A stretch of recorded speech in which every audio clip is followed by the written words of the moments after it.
Righto chaps, with a zingity-zang whoops pop twiddly-dee, Joolz Guides here.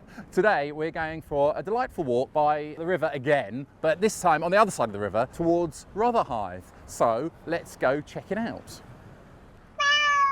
Rotherhithe comes from the Anglo Saxon, meaning landing place for cattle. Rederheia or something like that. This area is called Shad Thames. I think it's named after the fish, the shad, which you used to be able to find in the river around here. Or some people say it's a corruption of St. John at Thames, which was, I think the Knights of St. John or something owned this area, and there was a church. Around the end of the 19th century, this used to be the biggest warehouse complex in London, because this is where most of the people would be dropping off their goods. It was absolutely massive. It even became known as the larder of London. It's wonderful. I can just imagine all the dockers wheeling their barrows of spices and tea and stuff along all these wrought iron bridges back in those days. Over there's the building where John Cleese hangs out of the window in A Fish Called Wanda. They filmed stuff like Doctor Who down here, and then I think Oliver as well, the musical version. Oh, okay. Yeah. I think the whole area went into a bit of a decline after they started unloading their ships further east. Now, as you can see, it's rather lovely, and they've got some beautiful restaurants and brasseries. Shall we do it like the BBC? I'm going to say something like they do on BBC and walk slowly towards the camera, and then probably wave my arms around a little bit, and then once I've made my points, I'm going to finish using this intonation. Every BBC report goes like that.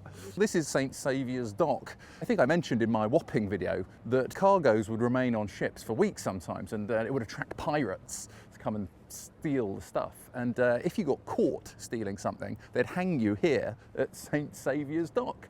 And in fact, this river, this little inlet here, used to be called the Neckinger, after the devil's neckerchief, which is what cockneys used to call the noose that would be used to hang a pirate. And it's got this nice modern bridge here. I think it's supposed to look like a ship. I've heard tell that if you turn this wheel here, Tower Bridge actually opens up. It's true. Yeah, there we go. Just opening up now. Stand by. It's raining and sleeping when it's fine. This is so cool. This is new Concordia Wharf, which is one of the only buildings that survives since before the 1860s. And it was a notorious slum in those days, which is why Charles Dickens selected this area as being where Fagin and his gang of pickpockets live, in Oliver Twist. And this is where Bill Sikes fell to his death into the stinking mud of Folly Ditch.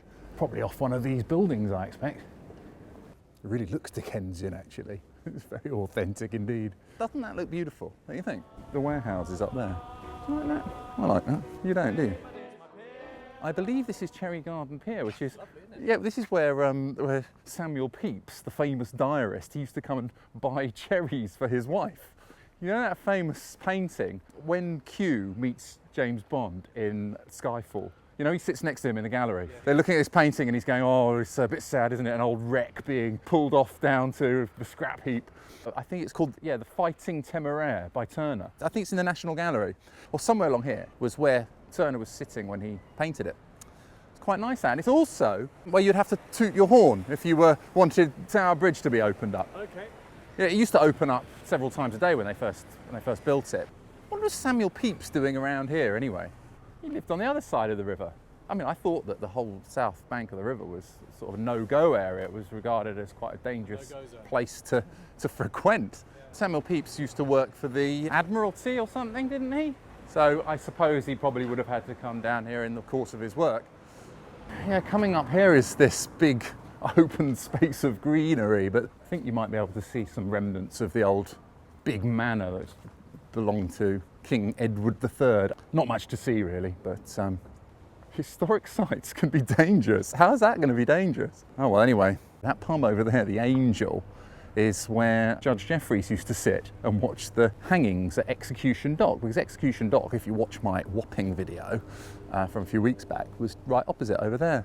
They've got these trap doors and stuff inside, where I think they used to use them for smuggling. And Captain Cook used to drink there too. I like Captain Cook. I'm a big fan. You're probably wondering why we're not filming it, but it's because it's covered in scaffolding and I filmed it on another day. Underneath the arches we dream on pointing out What, the this? idea that this was once a fireplace. Somebody used to sit around here and have a glass of port or whatever, you know. Well, you reckon there used to be a house here? Yeah. Just knocked it down. Yeah, I mean, it does, it does look like that. Yeah, there's the chimney press. Yeah, I guess you're probably right. Oh. And now stands a lamppost where the cat used to sleep. Now, I know I always mention it at the end of my videos that no one really pays me to do these videos, but every now and again it's rather nice that people send us things to that help with the filmmaking process. Now, our friends at studiosweden.com have sent us a pair of these Bluetooth headphones. Bluetooth is named after Harold Bluetooth, who was the father, I think, of Sweyn Forkbeard. He was the king of Norway who tried to pull down London Bridge. These are quite handy because now and again we need to make sure we've got the levels right. And if you go to studiosweden.com, use the voucher code JoolzGuides15, you get 15% discount. So thanks to them for that. And yes, all contributions welcome, I must say. So yeah, thanks for those. Brilliant. I know she likes me because she says I keep on saying it, but look at all these like nice original features and everything. It's brilliant. Ah, right, yes, and through here is the church where I believe the captain of the Mayflower, the one that took the Pilgrim Fathers to the New World, 1620 or so, that's where he's buried, but he's in an unmarked grave. And just opposite there, of course, is the Mayflower pub, which we will be attending in due course. But first, I just want to because I want to finish in there. But there's actually just, I want to show you the museum over there. This is now the Brunel Museum, but it used to be the engine house which pumped the water out from the original Thames tunnel, which was the first underwater tunnel in the world. Brunel, now I get confused, there's two Brunels. Isambard Kingdom Brunel was the son, but I think Mark Brunel is the guy who designed this tunnel. He actually escaped from the French Revolution. His wife nearly got exiled. She was condemned to death in France because he was French. The Thames Tunnel was the Brunel's big project. The dad Brunel and the son Brunel. Yeah. The dad Brunel died during the construction. They got into a lot of money problems, financial difficulties. Whilst he was in debtor's prison, he spotted a worm, apparently. It was like a special kind of worm that had a hard front, and he'd burrow and sort of, I don't know, sort of remove the earth and put it behind him, and he had this special method of tunnelling, and it gave Mark Brunel the idea of how to tunnel underneath water, and so he then showed the world how to do it. This is the engine house that they built for the tunnel. This there is the shaft that they built. got a barrel of money. Maybe we're ragged and funny, but we'll travel along, singing a song, a side by. It was a foot tunnel for many, many years until, like all these places, it became popular with thieves and prostitutes, so they ended up having to sell it to the railway. So now it's got the tube trains running through it. Side by side, strolling. And then come finish for a tipple at the Mayflower. The Mayflower rotted on the bank down here. Okay. Yeah, this is where the Mayflower was left to rot and fall to pieces. And they say that the Mayflower pub used to be called the Ship, and it was built with the timbers from the Mayflower ship. Yeah, I don't know if that's necessarily true. 1 pint of Amstel and a pint of Moretti, please. I've got to say, this is really good fish and chips. I'm really enjoying this. I don't know about you, Simon. I mean, the other day I went and had fish and chips somewhere, and they didn't have any peas and they didn't have any tartar sauce. I think that's a disgrace. Anyway, the Mayflower fish and chips, definitely very, very highly recommended. Cheers. Cheers.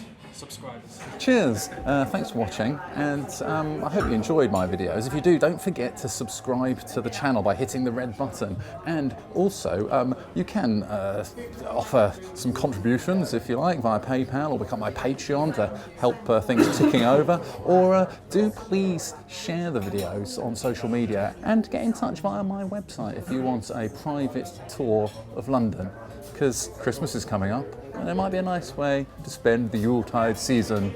Tally ho!